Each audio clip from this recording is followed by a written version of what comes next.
Assalamualaikum warahmatullahi wabarakatuh. Perkenalkan, nama saya Delima Septiani. Saya berasal dari jurusan Pendidikan Ekonomi. Di sini saya akan menyampaikan rangkuman materi pendidikan kewarganegaraan dari pertemuan pertama sampai pertemuan ke-6. Materi pertemuan pertama yaitu konsep dan urgensi PKN. Dalam materi ini ada beberapa materi pokok. Yang pertama, alasan mengapa PKN dalam perguruan tinggi itu diperlukan. Yang pertama, karena hancurnya berbagai macam nilai demokrasi yang ada pada masyarakat itu sendiri. Yang kedua, terjadi sebuah sikap kemunduran nilai toleransi yang terjadi pada masyarakat. Yang ketiga, terjadi sebuah sikap pelemahan terhadap nilai yang dimana ada pada sebuah keluarga. Yang keempat, terjadi sebuah sikap maraknya praktik korupsi dan nepotisme yang ada pada masyarakat. Kelima, terjadinya sebuah kerusakan pada sistem dan juga kehidupan ekonomi. Yang keenam, terjadinya berbagai macam pelanggaran terhadap nilai berbangsa dan materi pokok yang kedua adalah sumber historis, sosiologis, dan politik tentang PKN di Indonesia. Yang pertama, sumber historis. Dalam sejarah, terdapat berbagai macam fungsi yang dimana akan sangat berguna dalam membangun kehidupan bermasyarakat agar tidak terjadi sesuatu hal yang sama. Yang kedua adalah sumber sosiologis. Dalam ilmu sosiologis, terdapat kajian yang mengandung latar belakang, susunan, dan berbagai pola dari kehidupan sosial yang ada dalam masyarakat. Ketiga, sumber politik. Sumber politik berasal dari fenomena yang terjadi pada kehidupan berbangsa di Indonesia yang dimana tujuannya adalah agar kita mampu untuk melakukan formulasi terhadap berbagai macam saran tentang upaya dan juga salah satu usaha dan kemudian akan berguna untuk melakukan perwujudan dari kehidupan politik yang ideal dan juga sesuai dengan nilai Pancasila. Materi pokok yang ketiga yaitu argumen tentang dinamika dan tantangan PKN. Dinamika perubahan dalam sistem ketatanegaraan, dalam pemerintahan serta tantangan kehidupan yang telah mempengaruhi di Indonesia sejak dulu. Pendidikan kewarganegaraan pertama kali tahun 1957 dengan nama kewarganegaraan yang isinya sebatas hak dan kewajiban warga negara serta cara-cara memperoleh dan kehilangan status kewarganegaraan. Namun saat muncul Orde Baru, mata pelajaran ini hampir saja dihilangkan karena tidak sesuai dengan tuntutan perkembangan zaman pada saat itu. Lalu, kewarganegaraan berubah menjadi pendidikan moral Pancasila atau yang singkat dengan P. Materi selanjutnya yaitu identitas nasional. Ada berbagai materi pokok, yaitu yang pertama, konsep dan urgensi identitas nasional. Konsep identitas nasional adalah apa yang menjadi ciri atau karakteristik yang membedakan negara bangsa Indonesia dibandingkan dengan negara lain. Materi pokok yang kedua yaitu alasan perlunya identitas nasional Indonesia. Alasan diperlukannya identitas nasional yaitu agar seluruh rakyat Indonesia berkepribadian Pancasila memiliki pembeda bila dibandingkan dengan bangsa lain. Jati diri bangsa Indonesia merupakan suatu hasil kesepakatan bersama bangsa tentang masa depan berdasarkan pengalaman masa lalu. Jati diri bangsa Indonesia harus selalu mengalami proses pembinaan melalui pendidikan demi terbentuknya solidaritas dan perbaikan nasib di masa yang akan datang. Materi pokok ketiga yaitu fungsi dan tujuan identitas nasional sebagai berikut. Yang pertama, sebagai pemersatu bangsa, yang kedua, sebagai pembeda, yang ketiga, landasan sebuah negara, yang keempat, sebuah identitas. Materi pokok keempat yaitu dinamika dan tantangan identitas nasional Indonesia. Yang pertama, bentuknya nilai-nilai luhur yang dalam praktek kehidupan berbangsa dan bernegara. Kedua, nilai-nilai Pancasila belum menjadi acuan sikap dan perilaku sehari-hari. Yang ketiga, rasa nasionalisme dan patriotisme yang luntur dalam masyarakat. Yang keempat, lebih menyukai budaya barat yang kurang sesuai dengan Indonesia dan berlawanan dengan Pancasila dan Undang-Undang Dasar 1945. Kesimpulan dari materi identitas nasional adalah bahwa identitas nasional bagi sebuah negara itu sangatlah penting. Karena setiap negara memiliki keterbatasan, sehingga perlu bantuan ataupun pertolongan dari bangsa atau negara lain. Demikian pula bagi bangsa Indonesia. Kita perlu memiliki identitas agar dikenal oleh bangsa lain untuk saling memenuhi kebutuhan. Oleh karena itu, identitas nasional sangat penting untuk memenuhi kebutuhan atau kepentingan nasional bangsa Indonesia. Selanjutnya yaitu integrasi nasional. Ada beberapa materi pokok, yaitu yang pertama, konsep dan urgensi integrasi nasional. Secara etimologi, integrasi nasional terdiri atas dua kata integrasi dan nasional.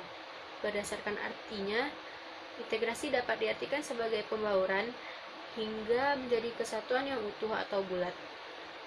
Sedangkan nation artinya bangsa, sebagai bentuk persekutuan dari orang-orang yang berbeda latar belakangnya, berada dalam suatu wilayah dan di bawah satu kekuasaan politik. Integrasi nasional adalah bersatunya suatu bangsa yang menempati wilayah tertentu. Dari pokok selanjutnya yaitu alasan perlunya integrasi nasional Indonesia.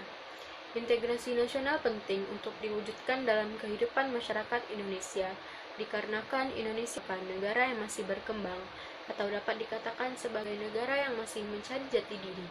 Selain itu, integrasi nasional sangat penting untuk diwujudkan karena integrasi nasional merupakan suatu cara yang dapat menyatukan berbagai macam perbedaan yang berada di Indonesia. Materi selanjutnya yaitu sumber historis sosiologis politik tentang integrasi nasional. Yang pertama, secara historis. Bangsa kita sudah mengalami integrasi sebelum bernegara Indonesia merdeka. Ada 3 model integrasi dalam sejarah perkembangan di Indonesia, yaitu model integrasi Imperium Majapahit, model integrasi kolonial, model integrasi nasional Indonesia. Secara sosiologi, integritas nasional berkembang dengan adanya proklamasi yang mengubah bangsa yang terjajah menjadi bangsa yang merdeka dan bebas. Proses di antara unsur-unsur yang berbeda sehingga mencapai suatu keserasian fungsi dalam kehidupan masyarakat. Yang ketiga, secara politik, hasrat untuk bersatu sebagai satu kesatuan bangsa terrealisasi melalui konsensus nasional, yaitu Sumpah Pemuda yang terjadi tanggal 28 Oktober 1928. Kemauan untuk bersatu disadari oleh para perintis kemerdekaan, sehingga bentuk Negara Kesatuan Republik Indonesia merupakan pilihan nyata mereka sebagai satu perwujudan integrasi nasional. Materi pokok yang selanjutnya yaitu esensi dan urgensi integrasi nasional Indonesia. Esensi integrasi nasional adalah munculnya Bhinneka Tunggal Ika, sedangkan urgensinya adalah bahwa integrasi nasional merupakan sebuah kesadaran dan keharusan yang mutlak sebagai salah satu bentuk konsekuensi kita dalam bernegara dan berbangsa. Materi pokok yang kelima atau yang selanjutnya yaitu rangkuman integritas nasional. Integritas nasional adalah usaha dan proses mempersatukan perbedaan yang terdapat di Indonesia sehingga terciptanya keserasian dan keselarasan secara nasional. Materi pertemuan selanjutnya yaitu Konstitusi dan Undang-Undang Dasar 1945. Ada beberapa materi pokok. Yang pertama, konsep dan urgensi konstitusi dalam kehidupan berbangsa dan bernegara. Konstitusi yaitu seperangkat aturan atau hukum yang berisi ketentuan tentang bagaimana pemerintah diatur dan dijalankan. Oleh karena aturan adalah hal yang atau negara, maka konstitusi dapat dikatakan sebagai hukum dasar yang dijadikan pegangan dalam penyelenggaraan suatu negara. Konstitusi berfungsi untuk membatasi kekuasaan pemerintah sedemikian rupa sehingga penyelenggaraan dan penyalahgunaan kekuasaan yang bersifat wewenang tidak dapat dilaksanakan. Dengan demikian, diharapkan hak-hak warga negara akan lebih terlindungi.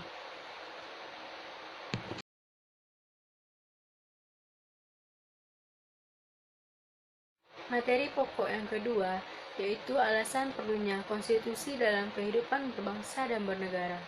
Setiap negara harus memiliki konstitusi karena konstitusi merupakan tonggak awal terbentuknya suatu negara.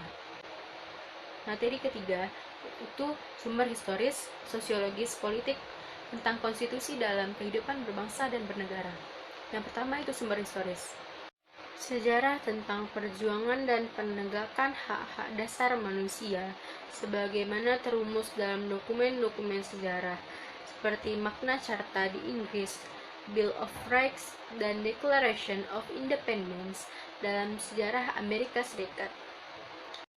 Yang kedua, sumber sosiologis. Konstitusi dibuat untuk membatasi kekuasaan pemerintah agar tidak sewenang-wenang menjamin hak-hak warga negaranya. Kekuasaan secara sosiologis adalah kemampuan untuk mempengaruhi pihak lain agar mengikuti kehendak pemegang kekuasaan. Sedangkan kewenangan adalah kekuasaan yang diformalkan secara hukum baik terhadap segolongan orang tertentu maupun terhadap suatu bidang pemerintahan tertentu.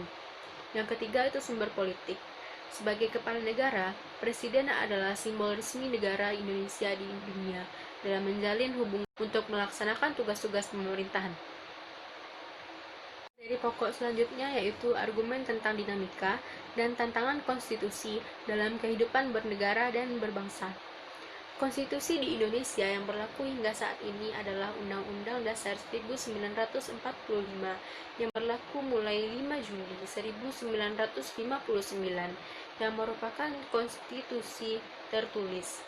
Konstitusi Indonesia mengalami beberapa kali perubahan dan perkembangan, yaitu Undang-Undang Dasar 1945 yang berlaku selama 4 tahun, yaitu dari tanggal 18 Agustus 1945 sampai tanggal 27 Desember 1949. Yang kedua, Undang-Undang Dasar Republik Indonesia Serikat atau RIS yang berjalan sampai 17 Agustus 1950. Perubahan yang singkat dilatar belakangi oleh agresi militer Belanda yang mengharuskan mengubah bentuk negara dari presidensial menjadi parlementer. Selanjutnya yaitu esensi dan urgensi konstitusi dalam kehidupan berbangsa dan bernegara. Setiap konstitusi memiliki beberapa peran. Yang pertama yaitu untuk memberikan pembatasan dan pengawasan terhadap kekuasaan politik. Yang kedua, untuk membebaskan kekuasaan dan dari kontrol mutlak penguasa. Yang ketiga, untuk membatasi kesewenang-wenangan tindakan pemerintah untuk menjamin hak-hak yang diperintah dan merumuskan pelaksanaan kekuasaan yang berdaulat. Yang keempat, yaitu konstitusi bertujuan untuk mengatur organisasi negara dan susunan pemerintahan. Yang kelima, konstitusi menjadi ukuran bagi kehidupan berbangsa dan bernegara. Hak negara dan warga negara. Yang pertama itu negara.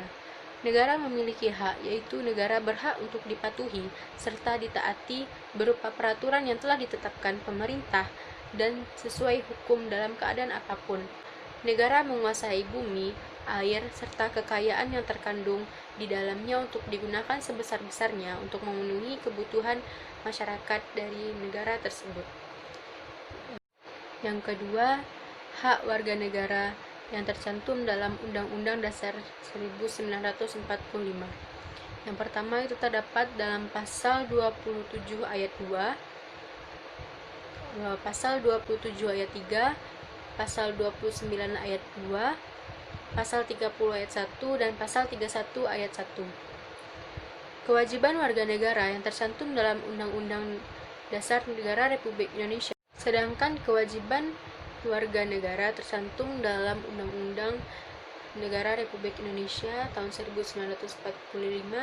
Yang pertama terdapat pada pasal 27 ayat 1, pasal 27 ayat 3, pasal 28J ayat 1, pasal 28J ayat 2, dan pasal 30 ayat 1. Materi pokok kedua yaitu sumber historis, sosiologis, politik tentang harmoni kewajiban dan hak negara dan warga negara. Yang pertama itu sumber historis. Sumber historis perjuangan penegakan hak asasi manusia terjadi di dunia barat atau Eropa. Pertama kali merumuskan adanya hak alamiah yang melekat pada setiap diri manusia adalah John Locke, seorang filsuf Inggris pada abad ke-17. Selanjutnya sumber sosiologis.